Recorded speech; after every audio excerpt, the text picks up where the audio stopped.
തെക്കൻ കേരളത്തിലേക്ക് വരുമ്പോൾ ഒരു കാര്യം, അടൂർ പ്രകാശിനെ ഈ ആറ്റിങ്ങലിൽ നിന്ന് പറിച്ച് കോന്നിക്കൊണ്ടുവന്ന് മത്സരിപ്പിക്കേണ്ട എന്ത് കാര്യമാണ്? ഇവിടെ വേറെ ഈഴവ നേതാക്കന്മാരാരും, ഇവർക്ക് ഈഴവ നേതാവില്ലെന്നാണല്ലോ പറയുന്നത്, കോൺഗ്രസിൽ ഇല്ലേ? എം ലിജുവിനെ കൊണ്ടുപോയി മത്സരിപ്പിക്കട്ടെന്ന്, അല്ലെങ്കിൽ അതുപോലുള്ള നേതാക്കന്മാരെ കണ്ടെത്തട്ടെ ഇവർക്ക്. അല്ലെങ്കിൽ അങ്ങനെ ആ സമുദായത്തിൽ നിന്ന് നേതാക്കന്മാർ ഉണ്ടാവുന്നില്ലെങ്കിൽ ആരുടെ കുഴപ്പമാണ്? കോൺഗ്രസിന്റെ കുഴപ്പമാണ്. ആ സംഘടനാപരമായി അതിനുള്ള പാളിച്ചയാണ്, കുഴപ്പമാണ്. അത് ഉണ്ടാക്കിയെടുക്കാനുള്ള ശ്രമമല്ലേ അവിടെ നടത്തേണ്ടത്.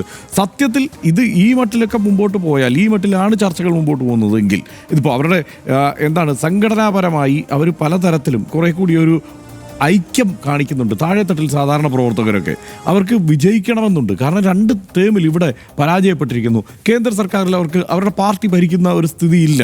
അപ്പോൾ കേരളത്തിൽ ഈ സംസ്ഥാന സർക്കാരിൻ്റെ ഭരണവും 2 ടേം നഷ്ടപ്പെട്ടിരിക്കുന്നു. മൂന്നാമതൊരു LDF സർക്കാർ കൂടി വരുന്നത് കോൺഗ്രസ്സുകാരെ സംബന്ധിച്ചിടത്തോളം ചിന്തിക്കാൻ പറ്റാത്ത കാര്യമാണ്. അപ്പോൾ അതിലൂന്നി വേണ്ടേ പ്രവർത്തിക്കാൻ. അതിന് പകരം ഈ മട്ടിലുള്ള കാര്യങ്ങൾ ആലോചിച്ച് മുമ്പോട്ട് പോവുകയാണ്. അപ്പോൾ അതുകൊണ്ട് ഈ 3 ജില്ലകളിൽ കോൺഗ്രസ്സിന് MLA-മാരില്ല. MLA-മാരില്ലാത്ത മണ്ഡലങ്ങളുണ്ട്, ജില്ലകളുണ്ട്. അത് കോഴിക്കോട്ട് 2001 ശേഷം ഇതുവരെ ഒരു MLA ഉണ്ടായിട്ടില്ല.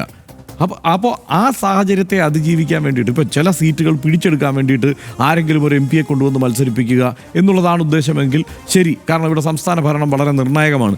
അതിനു വേണ്ടിയിട്ട് ഒരു MP രാജിവെപ്പിച്ച് വേണമെങ്കിൽ മത്സരിപ്പിക്കാം എന്ന് ആലോചിക്കുന്നതിൽ തെറ്റില്ല. പക്ഷേ പാർട്ടി അങ്ങനെ ഒരു ആലോചന നടത്തിയിട്ടില്ലെന്ന്.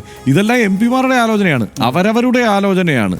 അതുകൊണ്ട് ഈ മട്ടിലല്ല കോൺഗ്രസ് വരാനിരിക്കുന്ന തെരഞ്ഞെടുപ്പിനെ കാണേണ്ടത്. ഗൗരവത്തോടെ കാണണം. സർക്കാർ അവർക്ക് സംസ്ഥാന സർക്കാരും സംസ്ഥാന ഭരണവും നേടണമെന്നുണ്ടെങ്കിൽ അവർ ആ സംഘടനയെക്കുറിച്ചുള്ള ചിന്തയോടെ, ആ സംഘടനയെ കൂടുതൽ ബലപ്പെടുത്തിക്കൊണ്ട് ഇത്തരം സ്ഥാനമാനങ്ങളെക്കുറിച്ച് ആലോചിക്കുന്നവരെ ഒഴിവാക്കി നിർത്തിക്കൊണ്ട് മുന്നോട്ട് പോകണം. ഒറ്റ കാര്യം കൂടെ പറയാം. ഇന്നിപ്പോൾ PM സുധീരൻ പറഞ്ഞു, VM സുധീരനും മുല്ലപ്പള്ളിയൊക്കെ മത്സരിക്കുമെന്നൊക്കെയുള്ള ചർച്ച ഇങ്ങനെ വരികയായിരുന്നു.